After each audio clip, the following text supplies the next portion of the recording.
आम्ही गेले 2-2.5 वर्ष नुसतं आम्ही नाही तर 33 देशांमध्ये ज्याची नोंद घेतलेली आहे गद्दारीची 50 खोके एकदम ओके, त्याच्यातला कदाचित एक खोका हा दिसला असेल आज.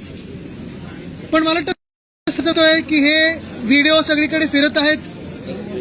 परवा एक गद्दार आमदार मारामारी करताना, बुक्केबाजी करताना, आज एकतर खोकेसोबत बसले, म्हणजे त्या बॅगमध्ये काय आहे आता त्याचं बदलून सांगतील की नाही ते महात्मा गांधी छापलेलेच बनियन होते, बाकी काही नव्हतं त्याच्यात. पण स्पष्टपणे जे दिसत आहे ते स्वतः आता कॅबिनेट मंत्री आहेत, त्यांच्यावर आरोप झालेत.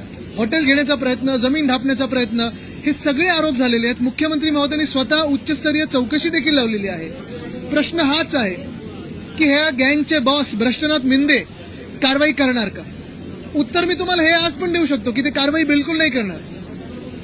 पण जी आयटीची नोटीस आलेली आहे, खूप उशिराच आली आहे, पण आता ह्या आयटीच्या नोटीसवर त्यांना क्लीन चिट मिळणार की खरोखर भाजप याच्यावर कारवाई करणार हे आता बघण्यासारखं राहील.